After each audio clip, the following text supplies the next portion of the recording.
Boa noite. Estamos começando mais uma live da série Bate-Papo Saudável e Informação. Vamos aguardar que as pessoas entrem. Algumas pessoas já começaram a entrar. Bom, vamos lá. Nossa convidada já está aqui. Aceitei a participação dela.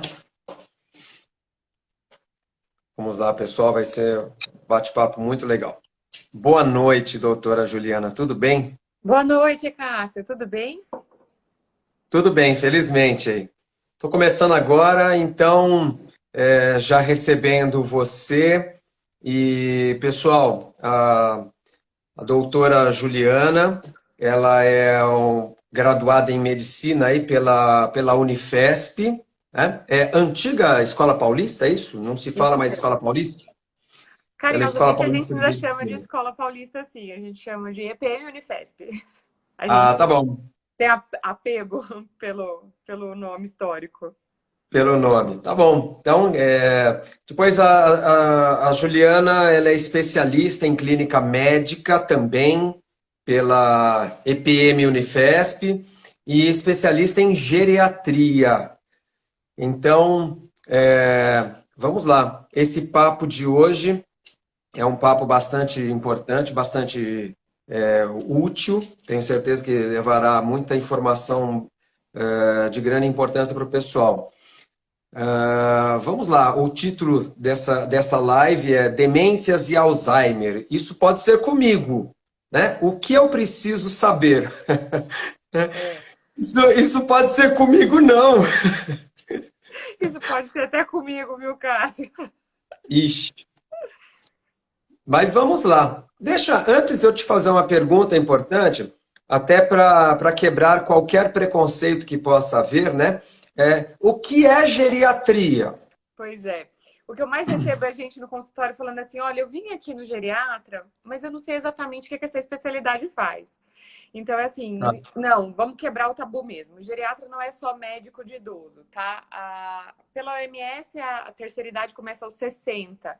Mas se a gente for ver hoje, o indivíduo de 60 anos está no auge, né?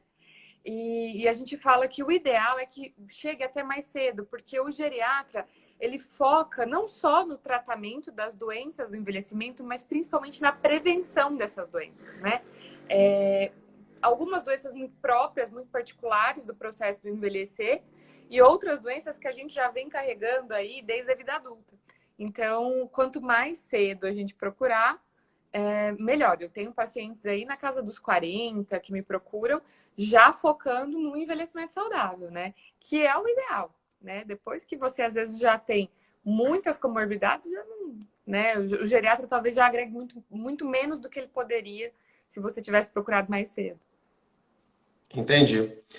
Tá bom. Vamos lá, vamos para algumas questões importantes aqui, né?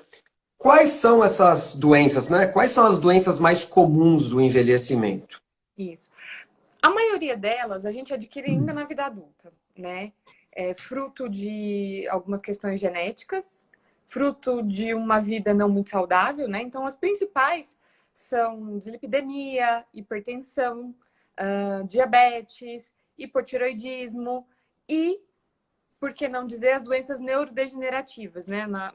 Nas quais se enquadram não só a demência e o Alzheimer, mas como também o Parkinson, e outras doenças nesse sentido, né? Então, são coisas que a gente vem carregando, e muitas delas fruto de um hábito de vida não saudável. Tá?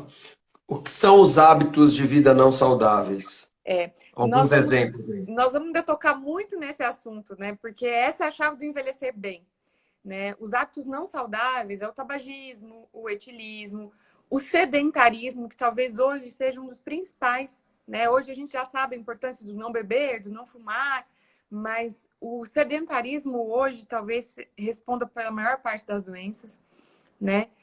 A alimentação inadequada, né? Com muita gordura, muita carne vermelha, muito açúcar, tudo isso traz para a gente consequências a médio e longo prazo. Perfeito, entendi. Bom, vamos lá. Você falou, usou uma expressão aí que ela causa um certo temor aí, né? O que que são as demências, né? E onde é que entra o Alzheimer nessa história? Exatamente. Os pacientes me procuram muito porque eles acham que são coisas distintas. Não são.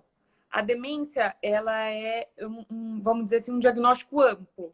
E dentro dela, nós temos um tipo específico que é o Alzheimer, mas existem outros tipos. Existem as demências por corpos de Levy, existem as demências frontotemporais, existem as demências de origem vascular, né? O Alzheimer corresponde aí por, vamos dizer, por média 70% dessas demências, né? Quando a gente chama isso de demência. Mas a demência, traduzindo ela para termos médico-leigos, assim, seriam médico e leigo, né? Seria Uhum. uma perda de habilidades cerebrais, que é o que em medicina a gente chama de habilidades cognitivas, né? E o que seriam essas habilidades cognitivas, né? Seria a capacidade de linguagem, o raciocínio, o pensamento concreto, abstrato, a habilidade para fazer cálculos, a memória propriamente, né? Que todo mundo acha que Alzheimer é igual a perda de memória, mas não é só isso. O Alzheimer é muito mais do que isso, é muito mais amplo do que isso, né? Embora passe pela perda de memória. Entendi.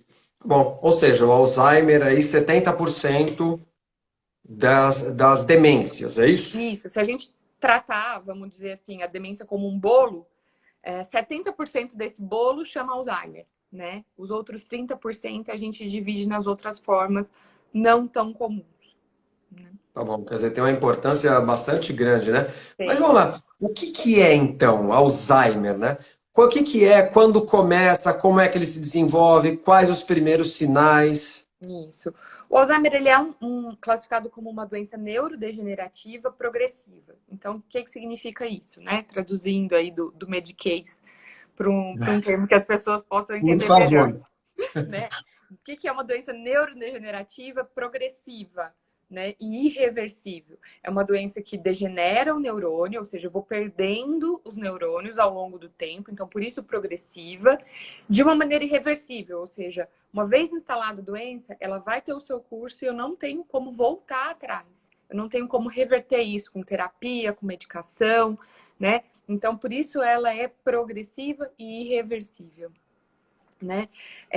Ela acontece, né, se a gente for esmiuçar melhor, por um acúmulo de algumas proteínas, né, que elas se depositam nos neurônios, levando uma intoxicação, vamos dizer assim, desses neurônios, e esses neurônios morrem. Então, eles vão morrendo espalhados, né, por todo o encéfalo, né, e começa principalmente em algumas regiões, como a região do hipocampo, que está muito ligada à área da memória, a região do córtex, né, que a gente chama, que seria a massa cinzenta, que está envolvida no raciocínio, no comportamento, né? Por isso, às vezes, alguns pacientes têm sim, eu vi que tem uma pergunta aí de sintomas psiquiátricos, né? Uhum. Pode manifestar sim. E assim, geralmente o início ele é bem insidioso. Começa como um pequeno esquecimento que a gente não percebe, vê às vezes a mãe ou a avó que está um pouco esquecida, às vezes pergunta muitas vezes a mesma coisa, conta muitas vezes a mesma história, como se fosse pela primeira vez. No começo parece uma desatenção, né? E depois a gente começa a ver que isso vai progredindo. Às vezes com alterações de linguagem, a pessoa perde muitas palavras, às vezes está conversando no meio da conversa, perde o contexto daquilo que estava dizendo, né? E isso vai evoluindo ainda mais para perda de habilidades das coisas do dia a dia. Então, assim, de repente começa a ter dificuldade para usar a televisão, né? Todas aquelas funções mais modernas, as smart TVs. É aquela pessoa que de repente começa a se atrapalhar para usar o telefone, o smartphone, né? É um desenvolvimento, ele não começa de uma vez, né? Então, por isso, às vezes, a procura ela é tardia no consultório, né? É aquele senhor ou aquela senhora que começa a se atrapalhar nas coisas, até o momento em que ele começa a se atrapalhar para coisas que ele tinha muita habilidade. Então, aquela dona de casa que às vezes esquece o fogo aceso, queima muita panela, esquece a roupa que lavou dentro da máquina, na hora que vai tentar estender no outro dia já está cheirando mal. Então, assim, é muito difícil um diagnóstico tão precoce, né? Porque começa como esquecimentos bobos, né? E esses seriam os primeiros sintomas, né? Geralmente, as pessoas que têm atividade laboral, nota-se muito mais fácil, porque a atividade laboral, ela exige um pouco, ela é mais complexa, né? Então, você está falando aí de um engenheiro, de um advogado, de um dentista, de um médico. De repente, essa pessoa começa a ter falhas substanciais no seu trabalho, né? Começa a perder prazo, começa a se atrapalhar com a entrega das coisas. Talvez esses sejam os que têm o diagnóstico um pouco mais precoce, né? Porque Tá. tem atividades um pouco mais complexas, né? Eu vejo Juliana, eu vejo muitas pessoas que passam comigo e que, às vezes, já na casa dos 50, alguns um pouco menos, alguns um pouco mais, mas que, em geral, mulheres que adoram falar assim, ai, minha cabeça, nossa, eu não lembro de mais nada. Assim, faz algum sentido isso? Isso pode ser um sinal que a pessoa percebe ou é só um esquecimento que a pessoa gosta de dar uma ênfase? Olha, não, pode ser sim. O que a gente nota, marcadamente a partir dos 50 anos, a gente começa a declinar a velocidade de pensamento. Então, uma coisa importante é a gente separar se ela está esquecendo ou se ela não está lembrando com a velocidade que ela gostaria de lembrar, né? Então, assim, o alentecimento do pensamento, ele faz parte do envelhecer mesmo, tá? Nós vamos ter, e nós mulheres, principalmente, depois da menopausa, esse alentecimento fica ainda mais pronunciado. Olha só. Então, existem algumas razões hormonais, sim, mas elas não são únicas, né?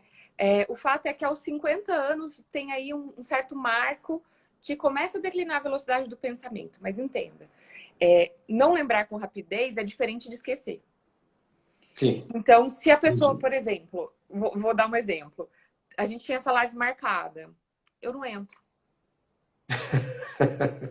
Aí eu falo para você assim, nossa, Cássio, esqueci, né? Quer dizer, eu tive um esquecimento, foi um evento, foi um fato que foi apagado, né? Isso é uma coisa preocupante.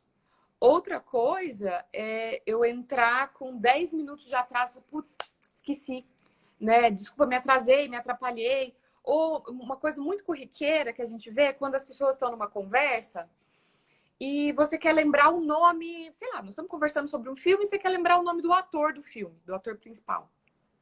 E esse nome não vem. Aí a gente já mudou de assunto, aí de repente, como num estalo, vem, você lembra, né? Você fala assim, eu queria falar, era a Meryl Streep. Aí veio. Então você vê que teve uma latência. Essa latência, ela não é tão preocupante, né? Mas se a gente está falando de um filme que eu sei que você assistiu comigo e você disse que você não assistiu, como se você não tivesse vivido aquela experiência, é sim preocupante, né? Então, quando parece que a pessoa não viveu aquela experiência, mas você sabe que ela foi no cinema com você, vocês assistiram o filme junto, ela simplesmente apagou aquela experiência, esse é um esquecimento preocupante. Entendi. Bom para ficarmos atentos aí.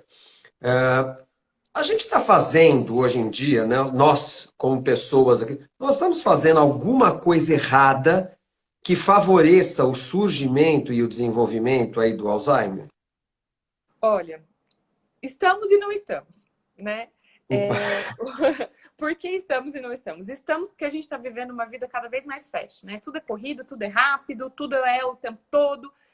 E a gente não tem, muitas vezes, a capacidade de prestar atenção para formar memória. Então, é aquela coisa da professora de antigamente que fala, menino, para de conversar, senão você não vai aprender a matéria. Né? Quer dizer, quando a gente não presta atenção, a gente não forma memória. Né? Então, essa forma corrida do dia a dia faz com que a gente atropele muita coisa e não forme muita memória. Outra coisa que a gente faz de errado, né? Não todas as pessoas, obviamente, mas o estilo de vida favorece você manifestar mais cedo ou mais tarde um quadro demencial. Então, a pessoa que come mal, né, como eu disse, aquela dieta inadequada, com muita gordura, muito açúcar, muito sal, né? As pessoas que têm comorbidades, como pressão alta, diabetes, são pessoas com mais risco. as pessoas que não praticam atividade física, as pessoas que vivem sofrimento emocional, né? Então, o indivíduo que tem um sofrimento psiquiátrico, ele é um indivíduo mais propenso. Então, dá atenção à questão emocional, porque isso aumenta, sim, o seu risco de desenvolver um quadro demencial lá na frente. Então, tudo isso que a gente vive e não dá a devida atenção, lá na frente pode cobrar um preço, né? Então, não é que isso vai ser um causador de Alzheimer, mas isso tem muita relação com desenvolver mais cedo ou mais tarde, se está presente ali no seu DNA de que você é uma pessoa que vai ter. Entendi. Bom, todos nós seremos acometidos de Alzheimer? Eu Não, preciso ficar preocupado desde já ou eu tenho alguma não, chance? não. Assim, não, nem todos nós seremos, mas essa incidência, essa ocorrência, ela acontece quanto mais velho nós ficarmos. Então, assim, hoje, se a gente pensar que vamos dizer, o início da maioria dos sintomas está ali na casa dos 60, né? Quando a gente fala de um indivíduo na casa dos 70, eu já tenho uma porcentagem maior de pessoas acometidas. Quando eu falo de um indivíduo na casa dos 80, eu já tenho uma porcentagem ainda maior de indivíduos acometidos. Então, envelhecer é um fator de risco, tá? Então, à medida que a gente vai envelhecendo, a incidência da doença vai aumentando, né? Ter um familiar acometido aumenta o risco de termos, né? Um familiar, quando eu digo um familiar de primeiro grau, pai, mãe, irmão, tá? Então, familiar de primeiro grau, tá? Aquela tia de, né? A tia da tia da tia, não. Mas a gente fala de familiar de primeiro grau, pai, mãe e irmão. Isso aumenta o seu risco. É fatalístico? Não é porque o seu pai teve que você vai ter, não é porque o seu irmão teve que você vai ter, mas isso aumenta a chance, né? E existem as ocorrências que na medicina a gente chama de ocorrência de novo. O que é ocorrência de novo? São os casos que surgem em pessoas que não têm histórico familiar. Então, pode acontecer, a gente ainda não sabe exatamente, né? Mas o risco existe. Mas eu digo sempre assim, vamos viver o hoje, né? Não é cada vez que você esqueceu o celular em casa que você está começando a ter um quadro de demência, né? Então, existe uma ocorrência não relacionada, né, com a questão do DNA, mas existe um aumento dessa ocorrência se sim temos um familiar de primeiro grau acometidos. E se os esquecimentos começam a ficar cada vez mais frequentes, né, vale a gente procurar uma ajuda especializada, né? Fazer os testes, passar por uma avaliação, para ver se a gente está, às vezes, abrindo um quadro da doença. É algo que se pode detectar por exames e não só pelo comportamento da pessoa? Ó, hoje, a medicina está trabalhando muito nos diagnósticos séricos e nos diagnósticos do que a gente chama do líquido cefalorraquidiano, que é um líquido que a gente tem na espinha, né? Então, existem alguns exames que já estão, vamos dizer assim, em fase de estudo mais avançado. Ele detecta, ele faz alguns diagnósticos um pouco mais precoces. A gente ainda não tem esses exames na prática clínica, né? Então, hoje, se você for, dificilmente você vai conseguir falar, vou lá no Fleury ou no Delboni, ou enfim, vou fazer um exame desses. Porque a gente ainda está estudando qual seria a real aplicação disso no nosso dia a dia. Mas já existe e em protocolos de pesquisa eles já estão sendo aplicados para a gente poder ter um trabalho melhor com eles no nosso dia a dia. Então, tá no forno, tá saindo, tá? Esses exames. Hoje, como é feito hoje o diagnóstico, né? Se você chegar no consultório de um geriatra ou de um neurologista, o que ele vai fazer com você? Ele vai fazer uma entrevista, né? Que a gente chama de anamnese. Ele vai te fazer uma série de perguntas. Ele vai te fazer alguns testes primários no consultório para já ter uma ideia. E aí ele vai te encaminhar para uma profissional, um profissional da neuropsicologia, né, que é um psicólogo especializado nessa área, e ele vai te aplicar uma bateria de testes, tá? E aí, com essa avaliação neuropsicológica, a gente pode ter uma noção um pouco melhor do que a gente está falando, né? Eu acredito que num futuro não muito distante, além da avaliação neuropsicológica, a gente já vai ter esses testes, esses exames no sangue e no líquido cefalorraquidiano, né? Que vai ajudar a gente a para um caminho melhor. E tem, claro, umas avaliações de neuroimagem, né? Mas nada que aparece na neuroimagem é muito específico para demência ou para doença de Alzheimer, né? São sugestões. Hoje em dia, a neuroimagem ela vem mais numa função de te ajudar a descartar outras doenças que possam simular um quadro de Alzheimer do que propriamente fazer o diagnóstico. Entendi. Entendeu? Então, assim, muitas vezes o indivíduo tem uma neoplasia cerebral, né? E começa com uma alteração de comportamento, uma alteração de memória. Na hora que você faz lá uma ressonância, tá lá uma imagem de um tumor. Então, hoje a neuroimagem tem mais essa função. Perfeito. Uma pergunta que foi feita agora há pouco já, aquela assim, utilizar medicamentos psiquiátricos em longo prazo, isso pode causar Alzheimer? Sim. Mais uma pergunta de sim e não. Depende de qual medicação, tá? Os benzodiazepínicos, a princípio, nós estamos olhando para eles como, sim, um possível causador de um quadro demencial a longo prazo. Então, diazepam, clonazepam, que seria o Rivotril, o Valium, o Frontal, todos dessa turma aí da tarja preta, a longo prazo, aparentemente, pelos estudos, pode sim levar a um quadro de demência. E, em contrapartida, saiu um estudo super bacana falando dos antidepressivos como o uso a longo prazo, né? Entrando como um protetor, né?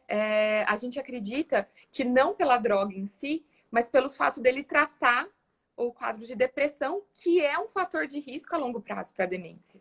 Então, os inibidores seletivos, né? Eles não entraram no mérito de qual droga, mas sim da classe dos inibidores seletivos de recaptação da serotonina. Eles, a longo prazo, aparentemente, parecem atrasar o surgimento do Alzheimer em até 4 anos. Então, se você for ver, né, em 4 anos, muita coisa pode acontecer na vida de um idoso, né? Então, em 4 anos, atrasar em 4 anos o surgimento da doença, né? Ou seja, 4 anos livre de doença, é muito bacana. Imagino. Quais os impactos aí no modo de vida da pessoa? Talvez eu acho que isso seja o mais cruel e o que deixa as pessoas com tanto medo da doença, né? A doença, ela acaba atingindo o indivíduo naquilo que o mais define, né? Porque quando eu digo quem é o Cássio, né? Eu não posso dizer o Cássio é o psicanalista, ou o Cássio é o pai da fulano, o marido da ciclana. Você é todo esse conjunto, né? Você é um pai, um marido, um profissional, uma pessoa que não gosta de quiabo, que gosta de torresmo, né? Então tem tudo aquilo que você gosta, que você desgosta, que você viveu, que você passou, tudo isso te define, né? E é exatamente aí que a doença entra. Então, ela começa com uma perda de habilidades, né? Então, hoje, eu não tenho mais tanta habilidade para mexer no celular, não tenho mais tanta habilidade para mexer na televisão, e de repente eu começo a me tornar dependente de um outro indivíduo para isso, até a hora que eu chego, que a coisa evolui a tal ponto que eu perco a minha autonomia, né? A minha autonomia para escolher como eu pago uma conta, para escolher a roupa que eu visto depois do banho, a minha autonomia de tomar o banho, né? Então, assim, são coisas que acabam impactando a longo prazo na vida do indivíduo de um jeito muito cruel. E não só do indivíduo, mas da sua família, né? A família, eu falo que a família, ela adoece primeiro do que o paciente. Entendeu? Seja, explica melhor isso, que essa fala é interessante. Sim, a família adoece A primeiro. família adoece primeiro. Adoece primeiro, porque assim, essa perda de habilidades até a perda completa da autonomia leva muito tempo, né? Só que o indivíduo começa, desde muito cedo, precisar de uma supervisão em tempo integral. Ou pelo menos na maior parte do tempo. E geralmente quem se encarrega disso é a família. Então você imagina, eu falo assim, não se compara com uma criança, né? Porque a criança ela vai ganhando habilidades. Então, todo dia ela vai se tornando mais independente e ganhando mais habilidades, né? E o idoso não. O idoso dementado, com o tempo, ele vai perdendo habilidades, né? Então, cada vez ele precisa mais do auxílio de alguém, né? E isso limita a pessoa, porque o cuidador é aquela pessoa que abre mão de muitas coisas para cuidar. Então, muitas vezes ele abre mão de um emprego, ele abre mão de um passeio, ele abre mão... Ele está sempre abrindo mão. E ele vai abrir mão cada vez mais, né? Então, por isso, é tão importante o suporte psicológico de quem cuida, né? E a divisão de tarefas, né? Esse idoso, ele não pode ser uma única pessoa a cuidar dele, porque senão esse cuidador vai adoecer. A gente tem uma entidade em medicina que a gente chama de estresse do cuidador, né? Que o indivíduo que cuida, ele cansa, né? Então, o que eu recebo muito é muitas vezes um indivíduo bem cuidado, um paciente bem cuidado e um cuidador aos frangalhos, principalmente da Nossa, parte psicológica. Então, a gente precisa cuidar do cuidador, né? Durante muito tempo eu tive um grupo em que eu trabalhava o cuidado do cuidador, né? Porque senão, daqui a pouco a família inteira tá doente, né? eu imagino. E a família, É, ela é o ponto de apoio. Ela assim, o balanço entre o paciente evoluir bem ou não, né? Talvez a gente pode até esmiuçar mais esse papel da família mais para frente, mas tá. a família é a pedra fundamental. Entendi. Bom, mas se você quiser antecipar aí essa história, porque ela, aquela assim, para não perder o fio da meada, né? Aquela Sim. assim, ó, na tua prática clínica, o que você tem visto aí, né? Que ela tem mostrado, essa tua prática, sobre o papel da família, né? E mais, não só o papel da família, mas nós estamos preparados para lidar com o doente? Não, não estamos. Nos falta orientação, né? E nos falta alguém que nos cuide, né? Dizendo assim, quando eu digo nós, eu não estou me dizendo só como profissional, mas como um cuidador, né? A gente muitas vezes falta informação e informação de como lidar com os reveses que vão surgir ao longo do cuidado desse paciente, né? Nos falta alguém que cuide do cuidador, né? Ele precisa ser orientado, né? Que ele tem que ter um acompanhamento psicológico, ele precisa ser orientado, que ele precisa dividir esse cuidado com alguém ou com alguma instituição formal. Então, se são mais filhos, que todos esses filhos precisam participar, ou se às vezes é só um filho, que muitas vezes ele vai precisar de um suporte de uma instituição, vez ou outra, para poder dividir esse cuidado, né? Por exemplo, o paciente ao longo da doença, ele agita, ele fica agressivo. Como que eu vou me comportar quando isso acontecer, né? Muitas vezes ele quer pegar o carro e dirigir, mas ele já não tem mais condição. Muitas vezes ele quer continuar trabalhando, mas ele já não tem mais condição. Então, como que eu vou lidar com o paciente, né, nessas situações, né? A maneira como eu me comporto faz com que o meu familiar ou a pessoa que está sob os meus cuidados, ela evolua melhor ou pior. Ó, você quer ver como eu vejo? Muitas famílias chegam assim, olha, comigo ele dá trabalho, ele não come, ele agita, ele fica agressivo, e com meu irmão, ele é um doce. Aí eu sempre pergunto assim, mas quando ele agita, como que você se comporta?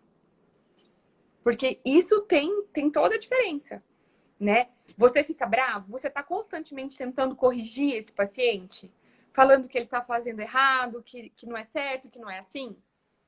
Entendeu? Porque às vezes as excessivas correções geram estresse no paciente e o paciente agita, né? Quando o paciente muitas vezes pede para ir para casa e ele já está em casa, que isso é muito comum, né? O paciente vai dando o cair da tarde, né? No fim do dia, esse paciente começa muitas vezes a ficar mais agressivo, pedir para ir embora, querendo ir para casa, e ele já está em casa. Eu digo, como você se comporta, né? Se o familiar, o cuidador diz, eu digo para ele que ele já está em casa, né? Eu falo para ele que não é assim. Quer dizer, quanto mais embate, mais o paciente vai agitar.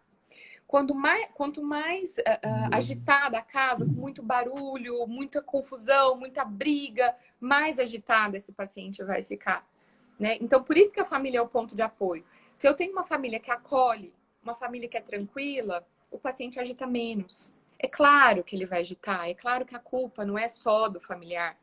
Mas entendam, o período de agitação vai ser maior ou menor conforme você se comportar com esse paciente.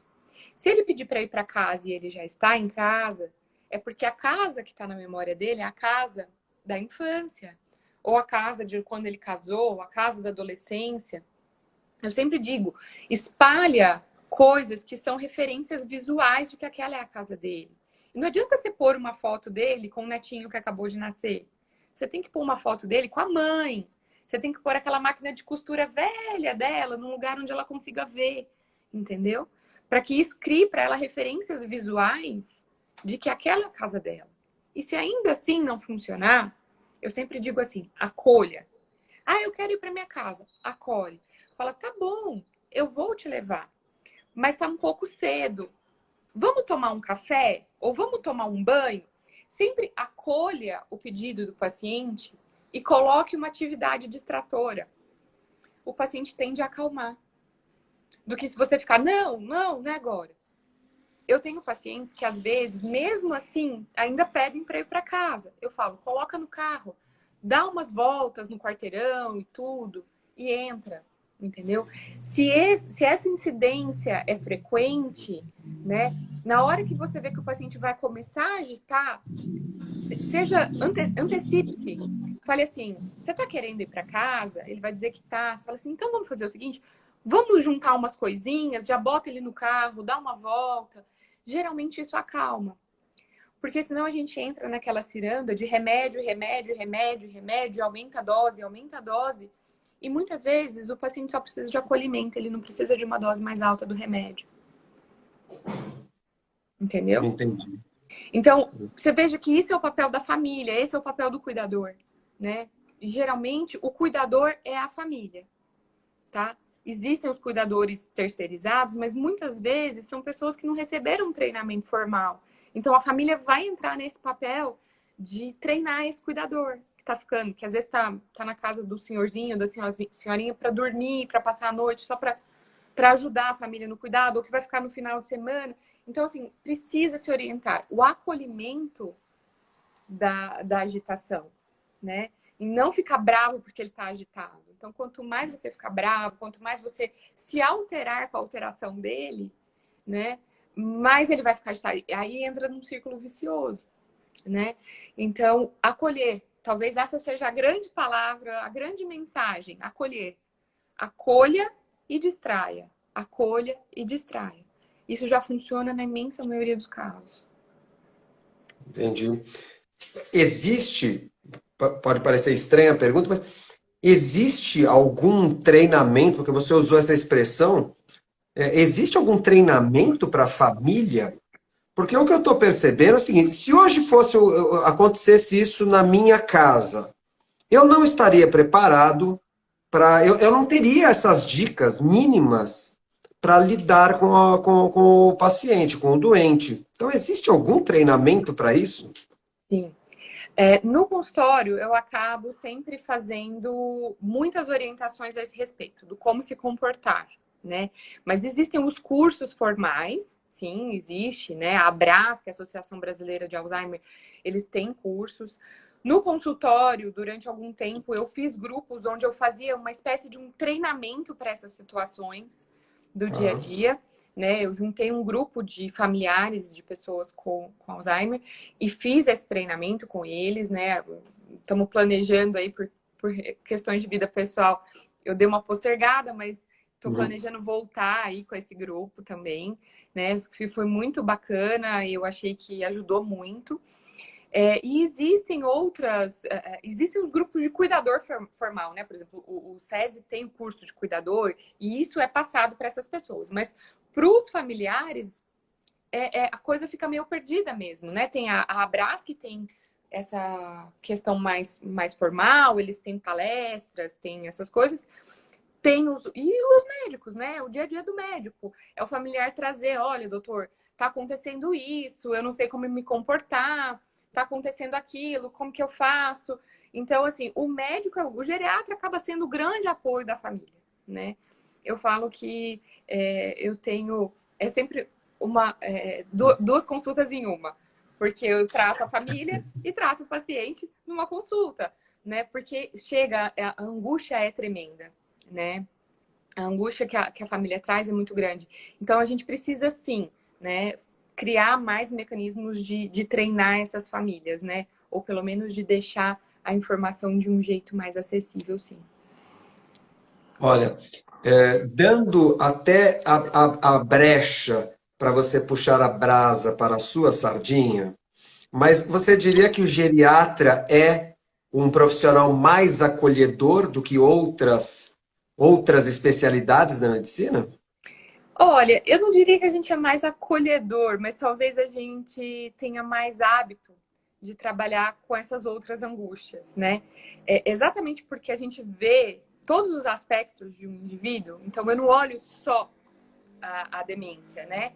Eu vou olhar a demência, eu vou olhar a pressão, eu vou olhar o diabetes, eu vou olhar o calçado, eu vou olhar a roupa, porque tudo nisso vem orientação, né? Então, na hora que o paciente entra na minha sala, eu vou olhar para ele e dizer, olha, essa roupinha com tic-tac, talvez, se a gente trocar por uma roupa com velcro, ele ganhe mais autonomia. Olha, esse calçado é muito bonito, mas aumenta o risco de queda.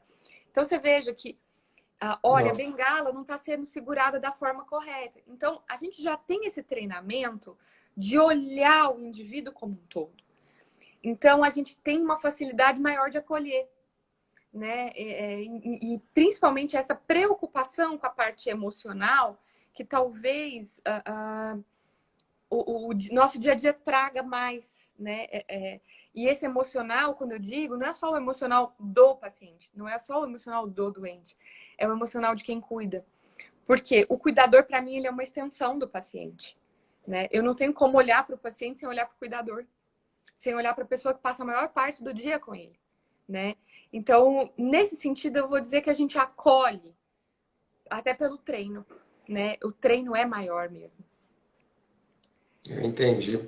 Bom, bom, Eu sou, desculpa, eu sou uma entusiasta pela minha especialidade. Então, assim, eu acho que eu percebo. a gente ama o que faz. Então, ver todo o brilho, igual como eu te disse, né? Do sapato que usa ao jeito que segura a bengala. Né? Entendi. É quase como alguém, é como se fosse alguém próximo? Olha, é quase como se fosse uma parte do meu corpo, para te dizer assim, né? Nossa. A geriatria, ela tá no sangue mesmo. Então, o geriatra tem que ter essa paixão, porque são pacientes que são muito carentes desse olhar, né? Desse olhar afetivo, desse tratamento afetuoso. Se não for assim, não tem como ser geriatra, né? Então, tem que estar no sangue mesmo. Entendi. Bom, entrando agora já no último terço aqui do nosso papo, né? Você comentou agora há pouco sobre o paciente ficar mais agressivo e tal.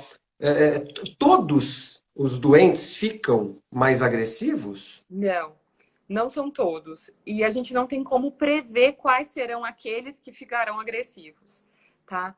É frequente, não são todos, mas a maioria pode manifestar algum grau de agressividade. Alguns só agressividade verbal, alguns chegam ao ponto de ter agressividade física, né? Mas não são todos, graças a Deus. Né? Tem uma porcentagem aí de pacientes que vive todas as fases do Alzheimer sem manifestar agressão em nenhum momento. Né? Então, e não tem como prever. Às vezes, aquele paciente que a vida inteira foi um doce, uma pessoa prestativa, carinhosa, pode, às vezes, se manifestar agressivo. Enquanto outras pessoas que, às vezes, sempre tiveram um gênio um pouco mais forte, às vezes, na hora que vive a doença, vive de uma maneira mais pacífica. Então, mesmo o perfil da pessoa prévio à doença, não tem como meditar se ele vai ser um paciente agressivo ou não. O que a gente consegue, como eu disse, conforme a gente se comporta com esse paciente, encurtar ou amenizar esses períodos de agressividade. Tá. Amenizar ou encurtar os períodos de agressividade. Os períodos de agressividade. Então, na hora que ele está agressivo, se eu me descontrolo, ele vai ficar agressivo por mais tempo. Uhum, Entendeu? entendi.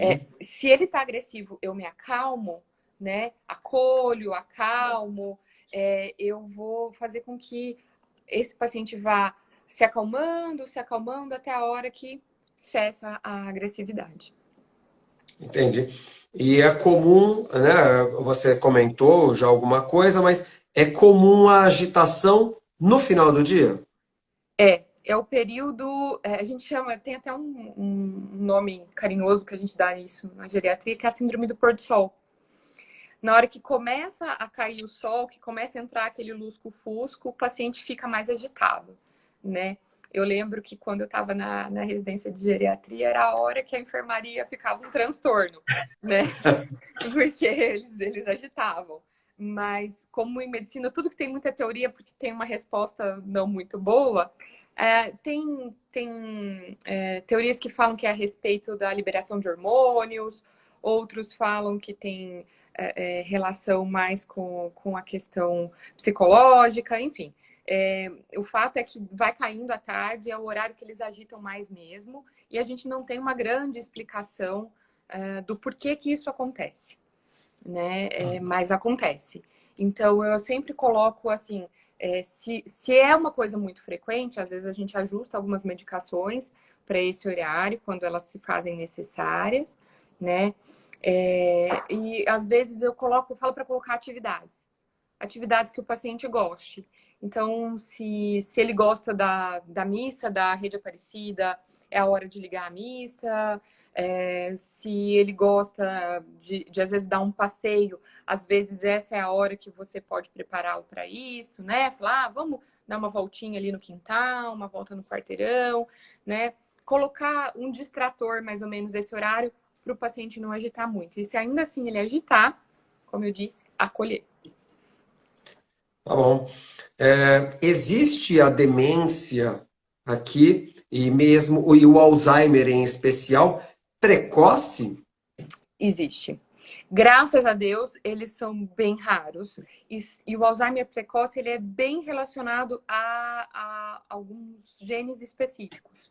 Então, muitas vezes, o indivíduo que tem um Alzheimer precoce, quase que obrigatoriamente ele vai ter um familiar da ascendência acometido, né? Mas são poucos, muito poucos. Até hoje eu acho que eu só vi um caso. Tá.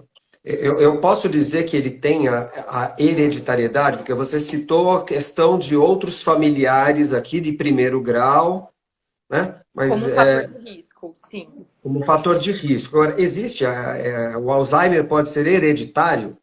Pode. Esse precoce, por exemplo, ele sim está bem estabelecido até os genes aos quais ele está ligado.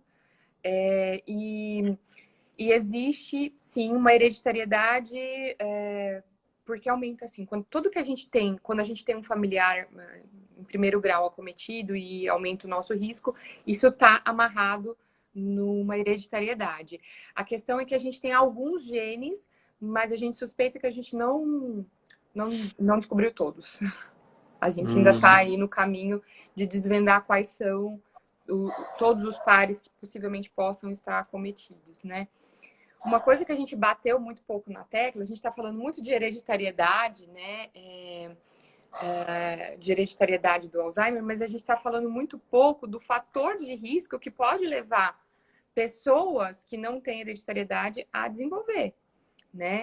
Então, assim, principalmente diabéticos, hoje já tem muitos estudos, né? Como uma colega que entrou aqui, a doutora Lívia, né? Que é uma excelente endocrinologista, mencionou aqui, já estudos falando de diabetes aumentando a incidência de demência. Então, o diabetes aí como talvez um causador aí do quadro demencial, né? E quantos diabéticos nós não temos? Né? Quantos hipertensos nós não temos? Né? São doenças que, talvez, as doenças que mais acometem a população. Falando de doença crônica, o diabetes e a hipertensão. Né? E o número de diabéticos está decolando. Né? A gente desenvolveu aí várias terapêuticas. Hoje, talvez, o diabetes seja a doença que mais tem lançamento de novas drogas no mercado e não conseguimos reduzir a incidência de diabetes. E o diabetes é um grande fator de risco, né? É verdade, eu tenho contato, até por força de terapia e tudo mais, com alguns colegas seus, né? Uhum. E eu já ouvi mais de um, até assim, você que me conhece já sabe que eu fiquei até com a pulga atrás da orelha, porque eles falam, cara, diabetes é um negócio. E eles falaram porque falaram, eu não perguntei nada, mas nossa, diabetes é uma doença realmente ingrata, é uma coisa horrível, porque ela é silenciosa, ela vai te detonando, né? Eu sei que não é o tema aqui, enfim, mas algum comentário sobre isso? Porque daí agora você acabou relacionando para os diabéticos que nos assistem, né? Tem mais um fator que atrapalha, que prejudica a vida deles, né? Sim. Teria algumas, assim, é ampla a relação do diabetes com o quadro demencial, mas basicamente a glicemia alta, ela gera uma toxicidade do neurônio, né? Então, além da perda neuronal direta que ela causa, ela faz uma lesão na microvasculatura cerebral que cria pequenos focos, pequenos infartos, como se fossem micro AVCs. E isso aumenta o risco do indivíduo desenvolver um quadro demencial, né? Então, muitas vezes esses micro AVCs não são suficientes para ver uma pessoa com a boca torta ou arrastando uma perna, esse seria um grande AVC, né? Mas esses micro AVCs vão gerando pequenas falhas de comunicação entre os neurônios, vamos dizer assim, de uma maneira mais grosseira, além de matar diretamente o neurônio, né? Então, ou seja, envelhecer já é um processo de perder neurônios, né? E a gente ainda os perde por outras causas, né? Diabetes, alcoolismo, enfim, não é interessante. Por isso que quando eu pego um paciente diabético, eu acabo sendo tão militar, muitas vezes, no sentido de dizer que ele precisa se conscientizar que o tratamento do diabetes talvez seja a coisa mais importante que ele possa fazer por ele mesmo, pensando no longo prazo, né? Porque uma vez instalado o quadro demencial, aí já é um caminho sem volta, né? Então, pegar um indivíduo diabético no começo é proteger o cérebro dele, sim, para o desenvolvimento do quadro demencial. Preocupante. Preocupa. Eu sei que tem gente que não vai dormir muito bem essa noite. Sim, A né? culpa é Sempre para sua, ouvir de doutora. Alzheimer e o pessoal fala de diabetes, né? Não, mas é. Pois E a é. hipertensão pela mesma forma, né? O quadro hipertensivo não tratado, ele também gera o mesmo tipo de lesão, né? Ele aumenta as lesões vasculares cerebrais e você acaba perdendo neurônios por isquemia, né?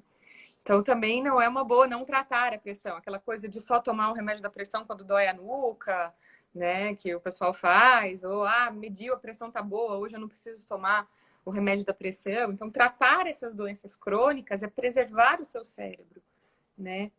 Da mesma forma como tratar o quadro psiquiátrico é preservar o seu cérebro, né? Então antes a gente achava que era tudo muito desconexo.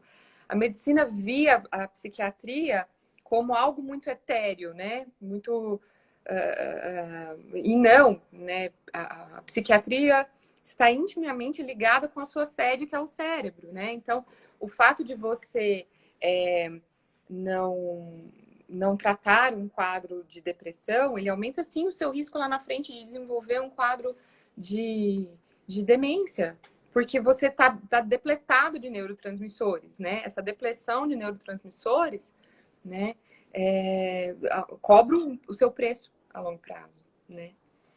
Então, sim, né, eu vi que teve gente aí que perguntou assim, qual o papel do psiquiatra, né? O papel do psiquiatra é preventivo também, né? Quando você se trata de um quadro depressivo ou de algum outro transtorno psiquiátrico, você está se prevenindo lá para frente.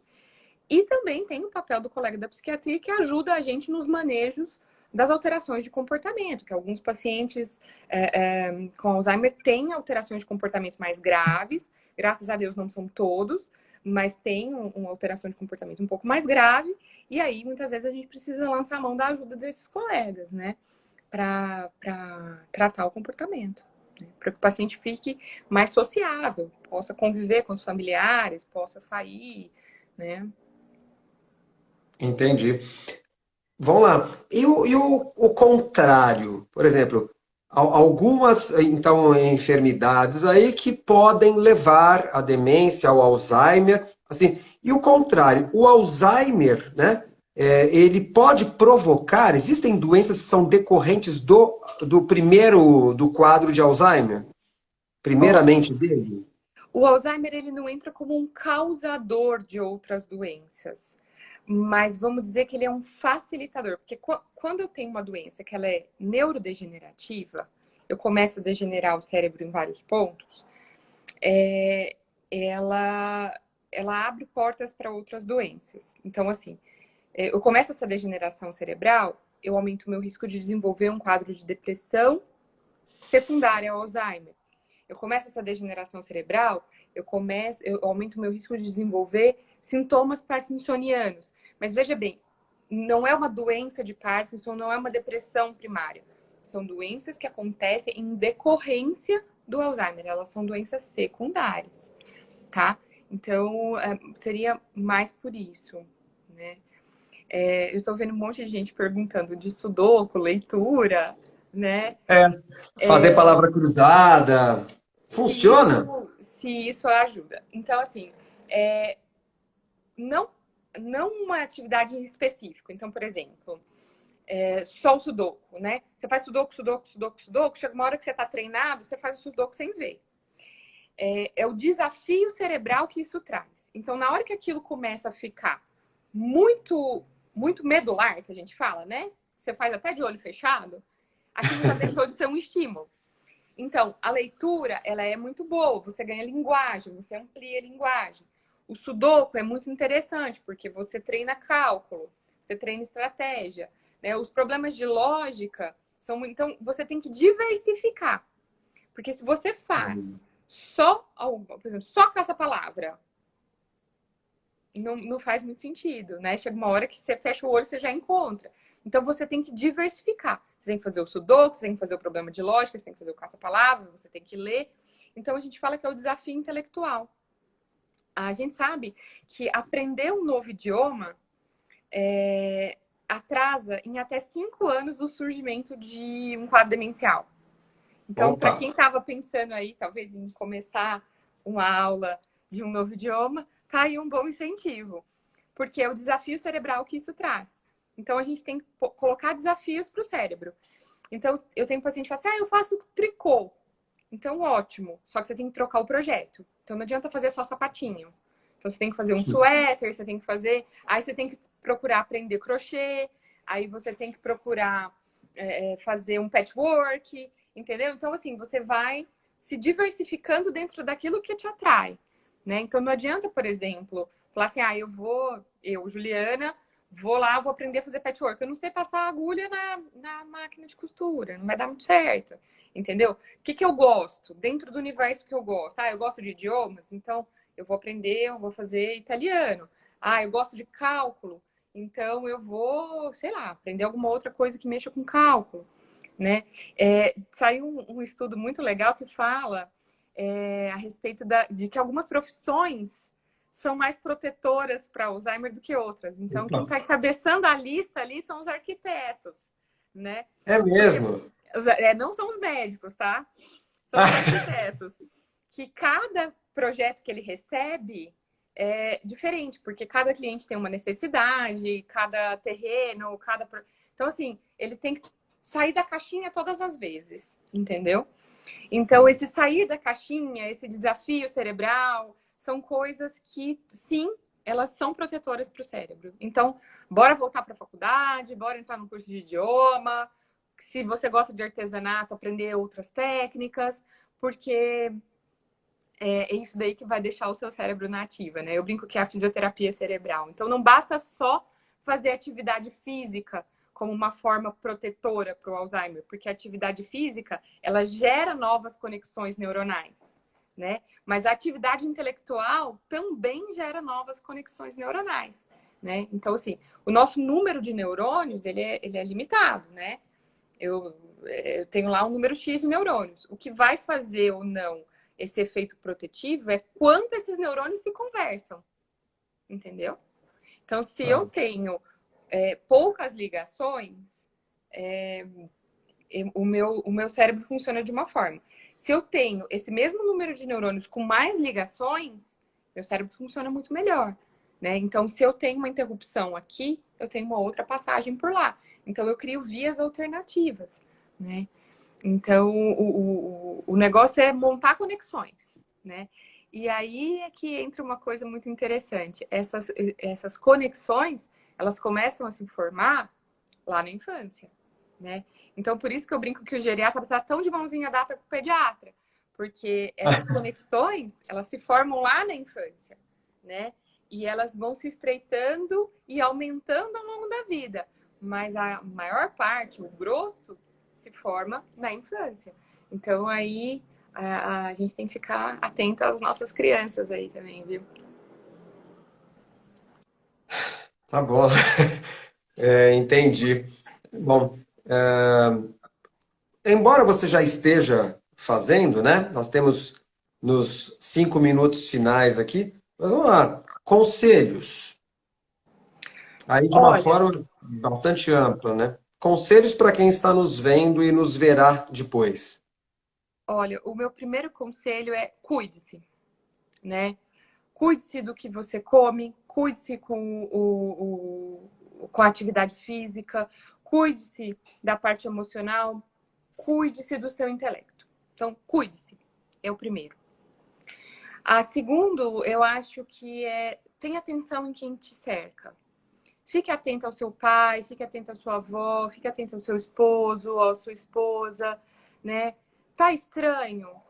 Tá muito repetitivo? Tá se atrapalhando muito? Essa atenção é uma forma de cuidar do outro, né? Vamos levá-lo para um atendimento especializado, né? Talvez o terceiro conselho seja acolha, né? Uma vez que o diagnóstico já veio, né? Acolha. Não perca a paciência, né? Se ele te pergunta as horas 30 vezes, é porque para ele está sendo a primeira vez, né? Acolha no medo, acolha na alucinação que eventualmente eles têm, né? Tudo aquilo que ele vive para ele é muito real, né?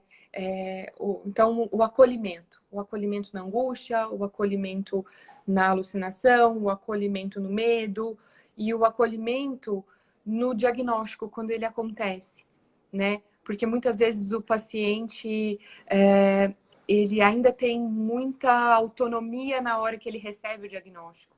Isso para ele é muito sofrido. Então, cuide-se, tenha atenção e acolha.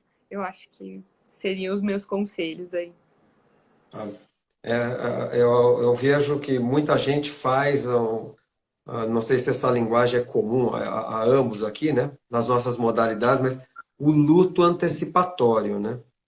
A Sim. pessoa que recebe um diagnóstico, aquilo assim é quase como, olha, acabou para você, né? É. Não há mais o que fazer. E a família também, né? Ela entra num luto, porque todo dia alguma coisa dessa pessoa se perde, né? Todo dia é uma parte desse paciente que vai embora. Então, a família também vive um luto antecipatório muito intenso, né? Talvez isso faça parte do adoecer do familiar também, né? É o ver que você está perdendo e a impotência frente ao estar perdendo. Tá? E só uma última curiosidade, que a gente está realmente nos instantes finais. O avanço, a progressão da doença, ela acontece como uma reta que vai subindo aqui ao longo do tempo ou é uma coisa exponencial? Ela vai ficando muito pior a cada momento. Isso vai muito de um indivíduo para o outro. Eu tive pacientes que o declínio foi linear, sabe? Era quase como se ele fosse descendo uma leve rampa. E eu tive pacientes que o declínio era exponencial, era como se fosse uma queda livre.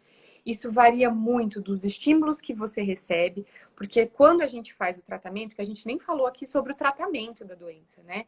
Mas o tratamento ele é feito à base de drogas e também é feito com os neuropsicólogos, né? Com as terapias de reabilitação cognitiva. Então, quanto mais os pacientes recebem medicação, terapia de reabilitação cognitiva, tem um ambiente adequado, um ambiente estimulante, né? Juliana, nós temos 10 segundos. Opa, vamos lá. Ele declina mais devagar, né? Então, assim, com foco